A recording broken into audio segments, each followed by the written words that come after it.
Welcome. This is Keith with How to Build Your Own Home. We are here at Summit. Yeah, it's a vid summit, right? Yes. Yeah, my wife brought me here, so she thought it was important that I get out there and meet with a lot of interesting people and really know how to digitally move content out there. So that's what we're at. I'm here with a good friend of mine, Dan with Allegedly. I've mentioned him several other times, along with some other people that I hope to interview. One of them is sitting right over there, and hopefully we'll be able to interview him as well. But these are some really people that are kind of boots on the ground. They're really talking about economics, finance, a lot of these things, constantly seeing what's really going out there.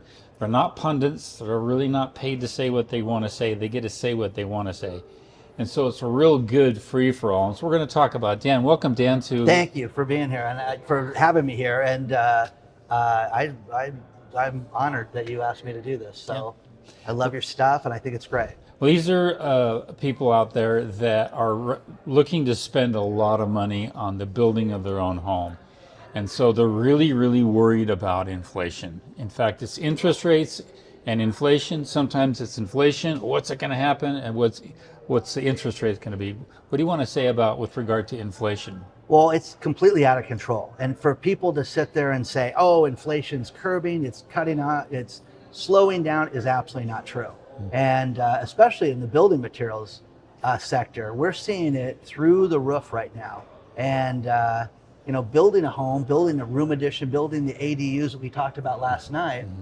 I mean, people have these, budgetary problems that they're having. They're running into supply problems, and it's out of control all the way around. I think inflation, you guys haven't seen the end of it at all right now. And people need to prepare themselves for every aspect of this right now. Yeah, when you start to build something, and I always teach my students that when you set that budget, start building right away, because that budget is toast within 30 days. Absolutely. Absolutely. The other thing is the big problem is the supply chain issue. And, this is a great lesson for people in that when you hire a contractor or you're going to be your own contractor, look at getting the materials. Can I get the granite? Can I get the tile? Can I get the electrical appliances that I want? People don't do that. They just like, oh, this is pretty. I saw it in a magazine. And then they realize there's a 6-week delay on it. And, try finishing, your kitchen without the granite on top. It's like people don't realize how this, construction is a jigsaw puzzle. And you've got to have all the components lined up and do it right. Yeah, if you're not seeing in advance the supply chain stuff, it can really throw a huge wrench in your entire construction project. For example, I had a client that wanted to do a special order on some siding. It's been 2 months on a delay. Absolutely. And the house next door is done. His is halfway done. And so it's putting everything off. It's affecting his whole budget because others can't come in and start their job based upon the budget they set months ago. One thing we have in California that some locales don't have, and that's homeowners associations.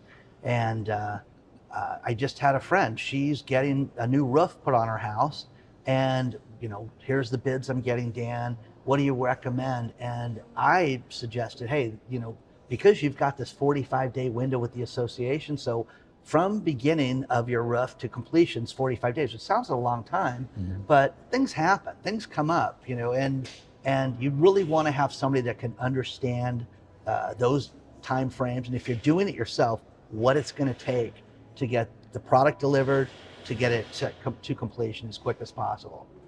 Yeah, I strongly recommend listening to several channels out there, and I've put links to them all in there in the description below. Check out Dan's channel because it really helps you understand where things are going. And especially with a lot of the people I follow, they're in California, and some of them are outside the state. But California is like a bellwether too. It's been that way for a long time. It used to be the bellwether for car designs and all kinds of things, and it's still a bellwether for economics. Absolutely. Because what's happening here really starts rolling through a lot of the other states. Well, let's get, something that's some breaking news too that I'm going to discuss on my channel as well. And that is Estes, the trucking company, they just got hit with a cyber attack, and they deliver to Menards, Do It Best, Ace, a couple other ones. There's one other one I can't think of off the top of my head, but they are not delivering anything right now. So if you're buying from them right now, you better make sure you're going to get your building materials. Mhm. And they don't know when this is going to be resolved. They have employees that are, cannot use their laptops, and this is going to affect everything. Now, things like that, of course, you can't plan for, Right. but you've got to plan for the unexpected, especially in construction, because, last year in California, we had the worst rain we had in 17 years. It was brutal. And yeah, nobody could plan for that. And Yeah. but you've got to plan on what's going to happen. What if? And I always talk about getting, especially time, materials, construction, everything. And I've seen it happen so many times where, oh, we haven't picked. We want to get a feel for the room addition before we get the tile picked. Okay, and so many things can go wrong during that time. Yeah, the biggest problem that I see with owner builders and even first-time general contractors, I have a lot of those on the channel as well, is that when they set a budget, they say, well, I don't need that, I can save that, or I'm going to do that, I'm going to save here. And so as a businessman, you start saying to yourself, let's be realistic about the budget. What kind of contingencies do I not see that I need to accommodate for? Any bank is going to ask for 10% contingency, but I've seen in the world today that sometimes that's not helpful. You need to have additional contingencies. Absolutely. There's so much that can go wrong, and things can be so expensive right now. When it comes to building materials, when it comes to labor, there's things that, owner builder, there's a lot. My husband's so great, he can do it all himself. Right. And there are some things that he can do, but understand this, the time frame of an individual doing something over hiring somebody, you can dictate in your contract with somebody that you come in to pour the slab. Hey, it better be done by this date, you better start it here, and they'll do that. And I've seen it time and again. People have asked questions about things like that. And you just really need to, from a guy who's a sales guy, a marketing guy that's not the most organized. I am a marketing person. There's things that you do that you have to be completely organized. Your health, construction is one of them that people just think they can wing it, and you really can't. Yeah, when my wife and I did our first owner build home, I lost 20 pounds. I wasn't eating, I was staying out late, I'd come home at 1 o'clock in the morning.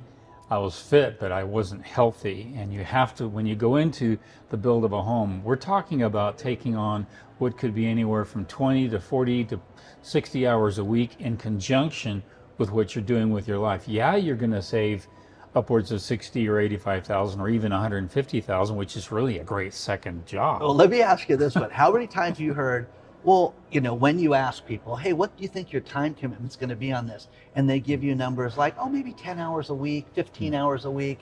And people really think that they're just going to swing by, drive by the construction site, wave to everybody, it's all going to go smoothly. And you're involved in this. You've got, with proper planning and preparation, it'll go smooth, but there's a major commitment involved with doing this. Yeah, I always look for the best owner builder is a back of the office and the front of the office, just like a great business.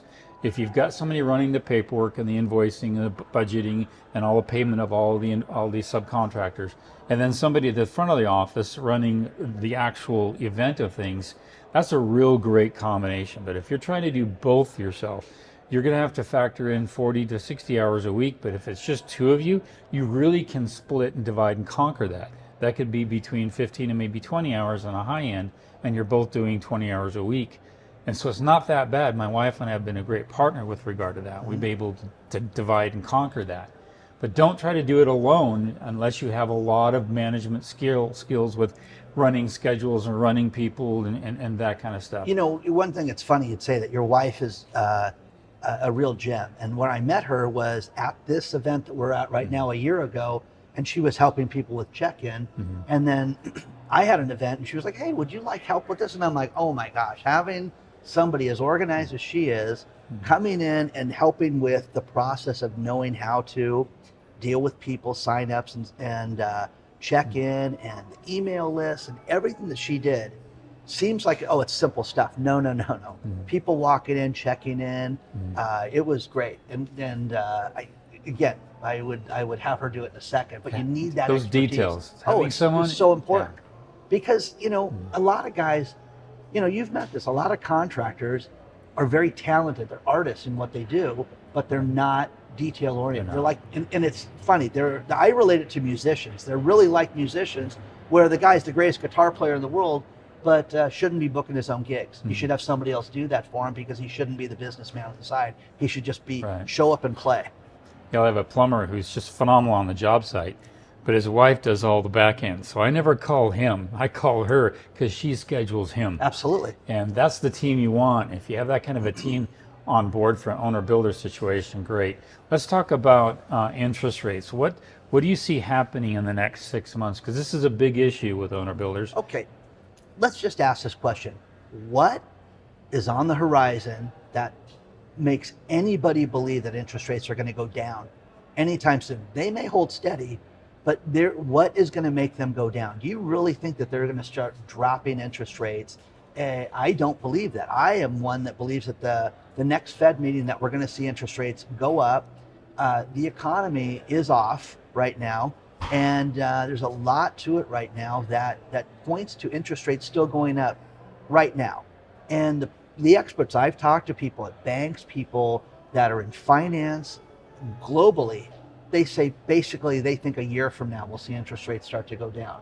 A year from now. Okay. But we're seeing more people with that are applying for home loans, refis, new purchases that are getting denied. They cannot afford this.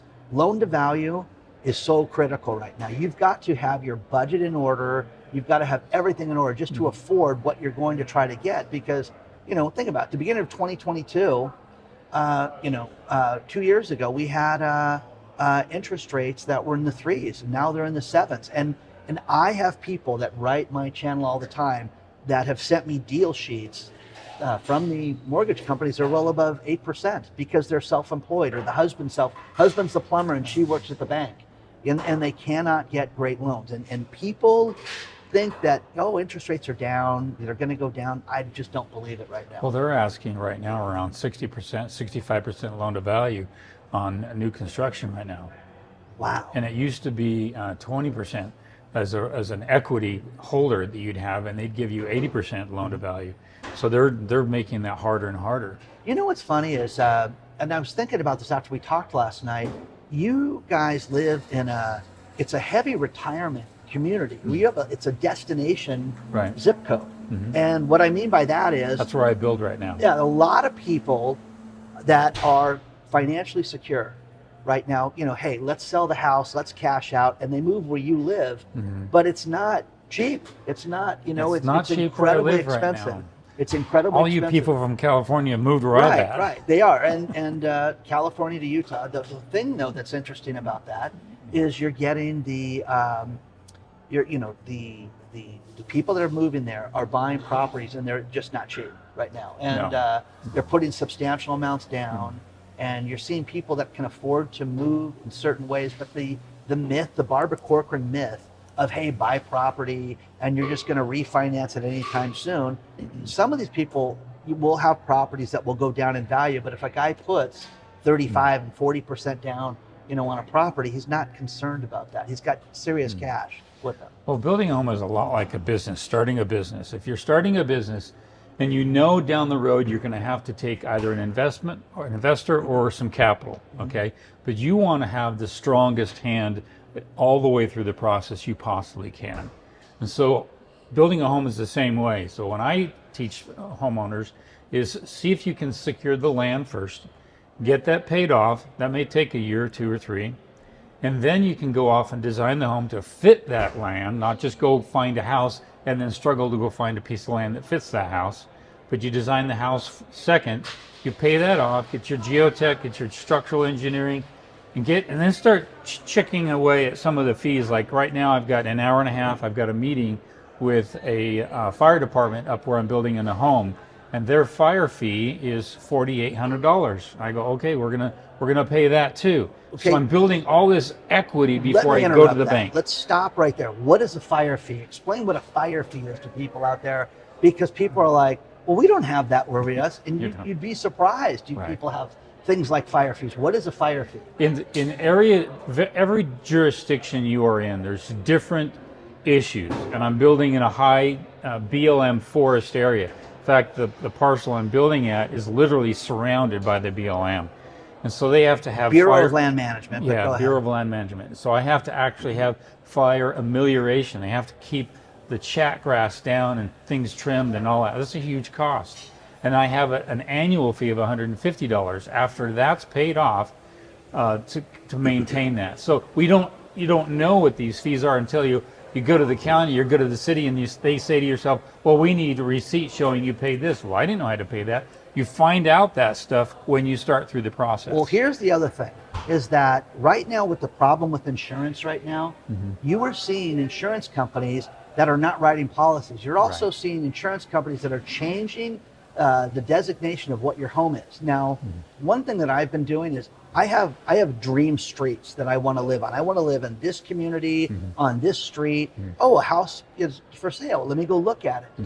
And one thing I do is from the house, from the open house, I will call my insurance man and say, hey, what is this house designated as? Oh, it used to be low fire risk. Now it's considered moderate fire risk.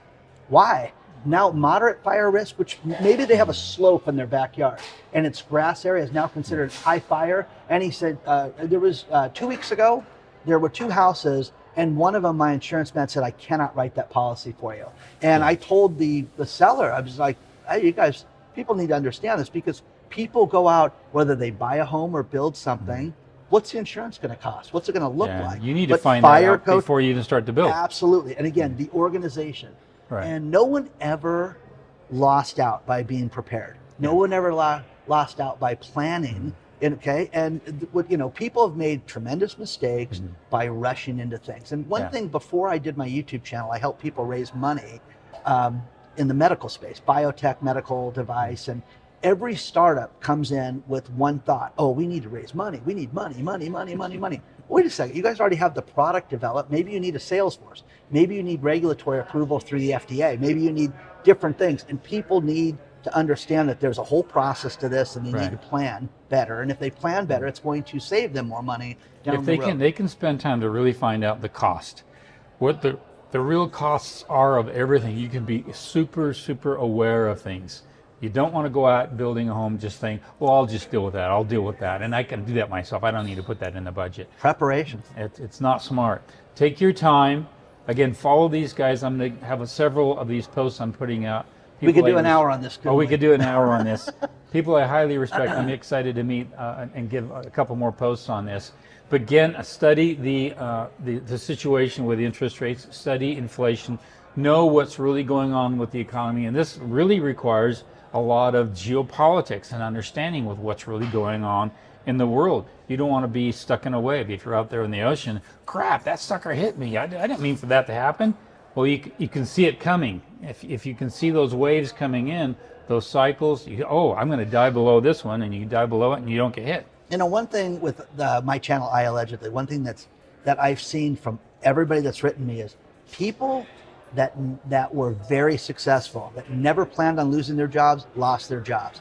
And like, well, what's your plan B? Well, now we have to have a plan B. And I'm like, you should have a plan B all the time. And in construction, with everything, look at the scenarios of what if you can't get the material, what if you can't afford things, what if you lose your financing during this time, because we've seen that happen time and again where people have the line of credit and they're building, and all of a sudden they're $48,000 into this and the line of credit gets shut off. We're going to go through those times. Those again. are scary times. Yeah, and scary times. And we're going to it's funny here in Dallas. There's all this construction here, and people say you got to go down this one street, and it's literally outside our hotel is 5 cranes building those dormitory style apartments that I don't know who wants to live in. But it's going to be interesting, because when they started this, interest rates were 2.5%, and now they're considerably higher for even those companies. So it's going to be interesting. You're going to see a lot of change. Just be aware of that. But here's something to think about. I had a student start a build, and he lost his job the day after they closed on the loan. And she called me and she goes, what do I do? And I said, the loan is secured. You're going to build it without a builder. You already own the land. You've got tons of equity in the place. If worse comes to worse, you're in a great market. You can exit the home if you need to at the end of the build, 8-9 months down the road. Well, 6 months into it, he secured a job. They were okay. But again, you have to be able to know, I was guiding her and I said, if she backs out of it now, they lose quite a bit. They've already spent a lot of money on engineering and geotech and whatnot. So just be aware of the whole process and what your options are. Land developers look at 3 to 5 different exits during the course of a build. The land that's raw, they now go get something platted. Now that's improved its valuation. They can exit there if they want. They can exit when they do improvements on the land, or they can do a full build and exit then. Know where you can enter and exit with a financial obligation like building an own home. Well, your next guess is I'm a big fan of, because he's done a lot of raw land and flipped it. He's had development plans changed that he flipped. So there's a lot of cool stuff coming. But thank you for having me on. I really appreciate it. Check out Dan's channel. I allegedly, it's in the description below. And again, I'll have a lot of these guys, people I follow that I respect, and you're going to really want to be on top of it, especially with the market the way things are. So thanks, Dan. Thank you, Chief. I'm so happy to be here. So Okay. thanks for being here. Thanks.